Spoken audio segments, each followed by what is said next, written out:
సరే ఇక్కడ నేను ఈ విషయం మీదనే నేను విమలక్క గారికి ఫోన్ చేసి మాట్లాడిన వాడితో మాట్లాడితే వారు అన్నమాట, ఇది వివాదం చేయకండి నెంబర్ 1 ఆమె చెప్పిన మాట. 2, మేము వారిని అవమానించాలని కానీ కించపరచాలని మా ఉద్దేశం కాదు, ఇది ఆమె నాకు చెప్పిన మాట.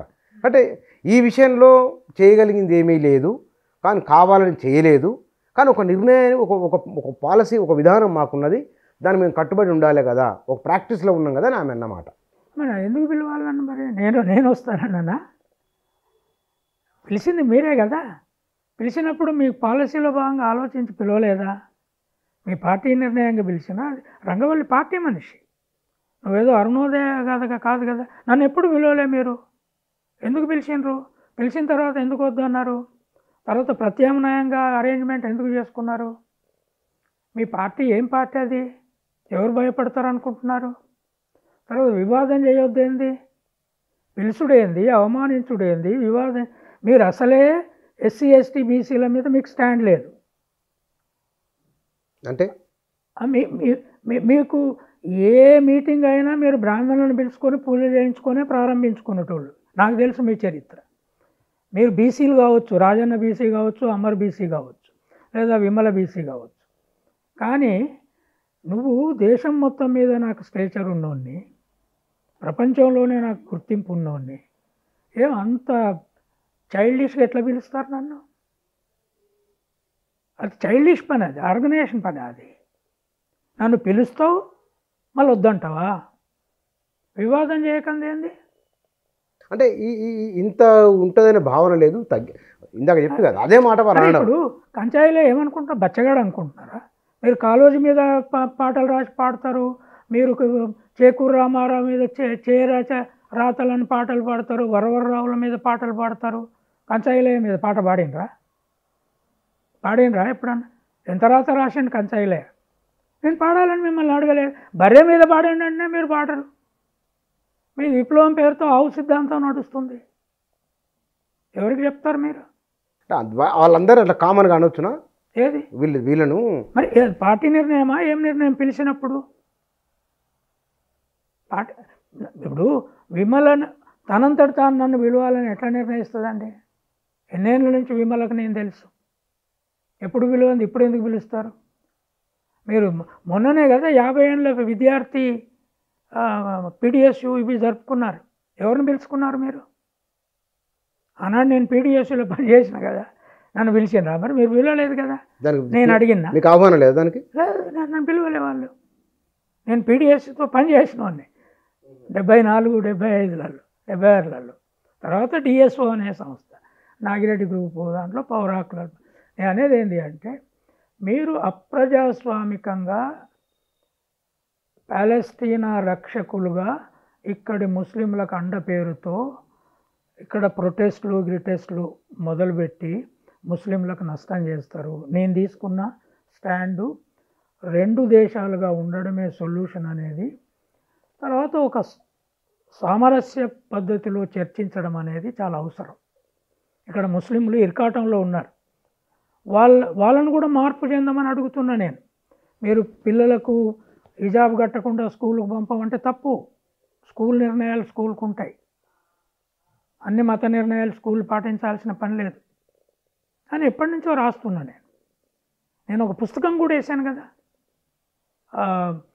క్లాష్ ఆఫ్ కల్చర్ అనే బుక్లో productive masses versus Brahminism and mullahism, ఈ రెండింటి మధ్య శూద్రులు, దళితులు, ఆదివాసులు, ఉత్పత్తిదారులు నలిగిపోతున్నారు. ఇటు ముస్లిం ముల్లాలు పనిచేయరు, అటు బ్రాహ్మణ పూజారి వర్గం పనిచేయదు. ఉత్పత్తి చేసేది మేము, కొట్లాట పెట్టేది వాళ్ళని. బుక్ రాశారు దీని మీద? దాని మీద టైటిలే ఉంది నాది, పెద్ద బుక్. అది పోయిన సంవత్సరమే రిలీజ్ అయింది. నేను అనేది ఏంటంటే, మీరు విప్లవం పేరుతో నాలాంటి ప్రపంచంలో గుర్తింపు ఉన్న వ్యక్తిని ఇంత బాధ్యతారహితంగా పిలిచి, అక్కడ సిపిఎం పార్టీ పినరాయి విజయన్ నాకు తెలుసు, మీ ఇద్దరం 2 మీటింగ్లలో ఆయన అదే స్టాండ్. అక్కడ గవర్నమెంట్, ఇప్పుడు వీళ్ళు ఇక్కడ పిలిచేది అక్కడ గవర్నమెంట్ ఉన్నది, వాళ్ళ చేతిలో యంత్రాంగం ఉంటుంది కదా, మరి వాళ్ళు మీరు అడగలేదా ఎందుకు ఇట్లా చేశారని? నేను ఎందుకు, నేను పత్రికా గవర్నమెంట్ దాన్ని ఖండించిన, వదిలేసిన. సిపిఎంను కూడా ఖండించిన, ఆర్గనైజర్స్ ఖండించిన, వీళ్ళను ఖండిస్తూ కూడా పత్రికా ప్రకటన ఇష్యూ చేసినండి. ప్రెస్ నోట్ నేను ఏంటంటే ఇది వివాదం చేయకండి, ఏంది మీకు ప్రజాస్వామిక విలువలు ఉన్నాయా అంటున్నా నేను. పాలెస్టీను ఇజ్రాయెల్ ఇష్యూ ఇక్కడ ఇమ్మీడియట్గా మీ విప్లవ ఇష్యూవా? మీరు ప్రతి విదేశ సమస్యను తీసుకొచ్చి ఒక ఇక్కడ ఇమ్మీడియట్ సమస్యగా తయారు చేసి దాని మీద ఎవడేం రాసినా అంగీకారం ఉన్నది లేదు అని చెప్పి యుద్ధ వాతావరణం తయారు చేస్తామంటే ఇక్కడ ప్రజాస్వామ్యం ఎట్లా బతకాలి? ఎట్లా బతకాలి? నేను ఇక్కడ కాంగ్రెస్ను సపోర్ట్ చేస్తున్నా, ఇప్పుడు ఎన్నికల ముందు కూడా చేసిన. వాళ్ళ ప్రజా కోర్టుకు జడ్జిని నేనే. ఎందుకు చేసిన? అదే టీఆర్ఎస్ను మీరు పెంచి పోషించారు తెలంగాణ ఉద్యమం పేరుతో, ధూమ్ధామ్ పేరుతో. వాళ్ళు మీ రూమ్లకు మీ ఆఫీసులకు తాళం వేసిండ్రు, మిమ్మల్ని అరెస్ట్ చేసిండ్రు. తర్వాత ఇప్పుడు కాంగ్రెస్ వచ్చింది, కొద్దిగా విసులుబాటుతనం ఉంది. ఇప్పుడు పలెస్టీన్ ఇష్యూ తీసుకొని కాంగ్రెస్ను, ఇక్కడ అసలే ముస్లిం యూత్ ఉన్న ప్రాంతం ఇది హైదరాబాద్, ఎందుకు చేస్తున్నారు ఇంత పెద్ద ఇష్యూ? దాన్ని చాలా పెద్ద ఐడియాలజికల్ ఇష్యూ అయింది, చాలా పెద్ద ఫోన్లు వస్తున్నాయి. ఎవరు వాళ్ళు? హమాస్ వాళ్ళు చేస్తున్నారా? ఏంది ఇది? నేను అనేది ఏంటి అంటే మీ రాజకీయాలు మీరు చేసుకోండి, కానీ నా పుస్తకాలను మీరు ప్రమోట్ చేయలే. నా పుస్తకాలను మీరు చదివిన వాళ్ళు గారు, నా సిద్ధాంతాన్ని మీరు ఒప్పుకున్న వాళ్ళు కాదు. ఇవాళ కాదు, నేను హిందువునెట్లయితే రాసినప్పటి నుంచి వీళ్ళు నా పుస్తకాలను చదివిన వాళ్ళు కాదు, మద్దతు ఇచ్చిన వాళ్ళు. చదివిండి వచ్చినో ఏమో తెలియదు కదా, నాకు తెలియదు, దాన్ని రాసిన వాళ్ళు కాదు. దాని మీద అంటే ఒకటిసారి కదా వాళ్ళ మీద మీ అభిప్రాయాన్ని ఏదో ప్రెస్ నోట్ రూపంలో వ్యక్తం చేసి ఇప్పుడు కూడా మాట్లాడారు. కానీ ఇక్కడ రాహుల్ గాంధీకి మీరు ఇందాక అన్నారు, నేను రాహుల్ గాంధీకి మద్దతుని ఇస్తూ ఉన్నాను, రాహుల్ గాంధీ అంటే వెళ్తూ ఉన్నానని. వాళ్ళ వల్లనే ప్రభుత్వం ఇబ్బంది ఎంత పరిస్థితి వస్తుంది? అది కాదు. ఒకటి మీరు ఆలోచించాల్సింది ఏంటి అంటే ఇక్కడ 200 మిలియన్ల ముస్లింలు ఉన్నారు,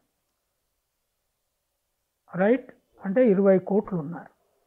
ఈ 20 కోట్ల ముస్లింలు పలెస్టీన్ ఇష్యూ తీసుకొని ఈ చర్చలు పెద్దగా చేసి నేను 2 దేశాలు ఉండాలని నేను, వీళ్ళు కాదు ఇజ్రాయెల్ ఒక్కతే, ఇజ్రాయెల్ వెళ్ళిపోవాలా అని, జ్యూస్ వెళ్ళిపోవాలి, అది పలెస్టీన్లదే హక్కు అని వీళ్ళు అంటున్నారు. దాన్ని మీరు మీ స్టాండ్ ఏందో ఓపెన్గా పత్రికలలో రాయాలి కదా.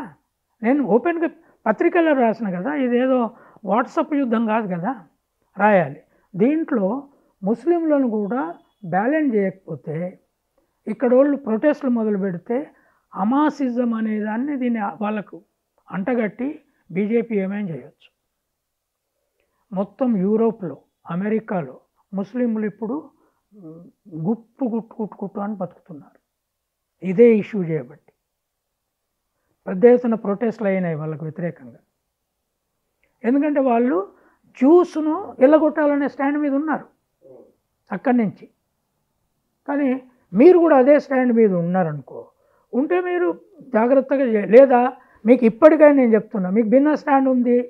మీతో విమలక అన్నదని నాతో చెప్పారు కదా, ఎన్నో ఈమెయిల్స్ వచ్చినాయి, ఎన్నో ఫోన్లు వచ్చినాయి, చర్చ పెట్టండి, నేను వస్తా.